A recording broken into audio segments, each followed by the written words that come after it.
पुलस्त्य ऋषि के पुत्र और महर्षि अगस्त्य के भाई महर्षि विश्रवा ने राक्षस राज सुमाली और ताड़का की पुत्री राजकुमारी कैकसी से विवाह किया था।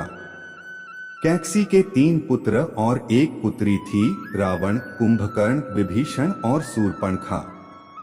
विश्रवा की दूसरी पत्नी ऋषि भारद्वाज की पुत्री इलाविडा थी, जिससे कुबेर का जन्म हुआ।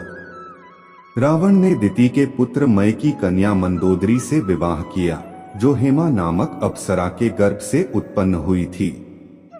विरोचन पुत्र बलि की पुत्री वज्रज्वला से कुंभकर्ण का और गंधर्वराज महात्मा शैलूष की कन्या सरमा से विभीषण का विवाह हुआ था।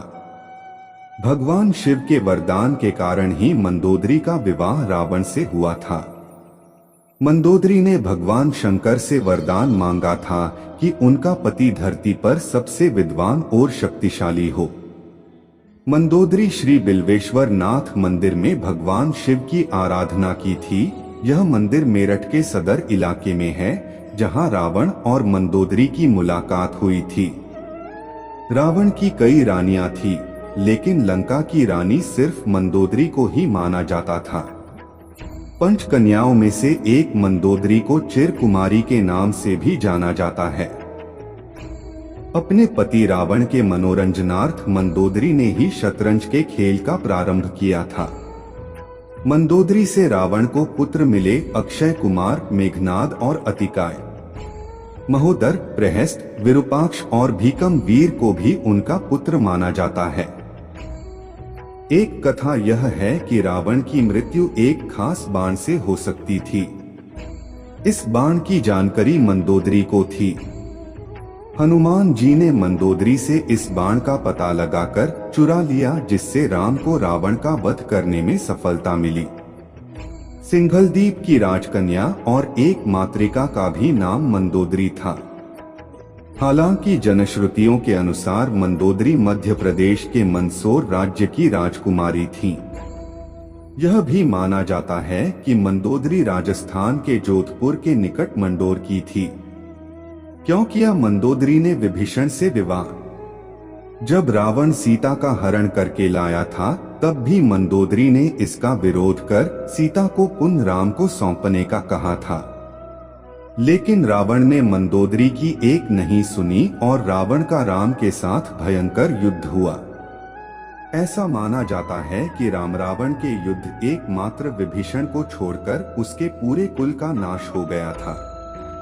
रावण की मृत्यु के पश्चात रावण के कुल के विभीषण और कुल की कुछ महिलाएं ही जिंदा बची थी। युद्ध के पश्चात मंदोदरी भी युद्ध भूमि पर गई और वहां अपने पति, पुत्रों और अन्य संबंधियों का शव देखकर अत्यंत दुखी हुई। फिर उन्होंने प्रभु श्री राम की ओर देखा, जो अलौकिक आभा से युक्त दिखाई दे रहे थे। श्री राम ने लंका के सुखद भविष्य हेतु विभीषण को राजपाट सौंप दिया। कहते हैं कि अद्भुत रामायण के अनुसार विभीषण के राज्याभिषेक के बाद प्रभु श्री राम ने बहुत ही विनम्रता से मंदोदरी के समक्ष विभीषण से विवाह करने का प्रस्ताव रखा। साथ ही उन्होंने मंदोदरी को यह भी याद दिलाया कि वह अभी लंका की महारानी और अत्यंत बलशाली रावण की विधवा हैं। कहते हैं कि उस वक्त तो उन्होंने इस प्रस्ताव पर कोई उत्तर नहीं दिया। जब प्रभु श्री राम अपनी पत्नी सीता और भ्राता लक्ष्मण के साथ वापस अयोध्या लौट गए, तब पीछे से मंदोदरी ने खुद को महल में कैद कर लिया और बाहर की दुनिया से अपना संपर्क खत्म कर लिया।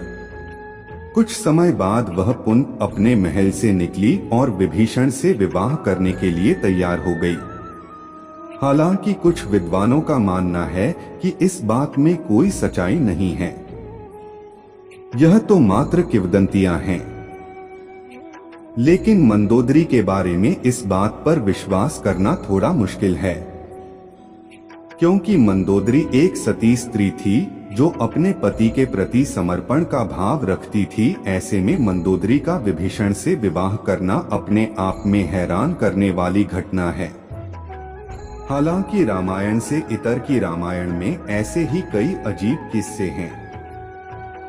यह भी सोचने में आता है कि कुछ समाजों में प्राचीन काल में ऐसा ही प्रचलन था। सुग्रीव ने भी बाली के मारे जाने के बाद उसकी पत्नी से विवाह कर लिया था।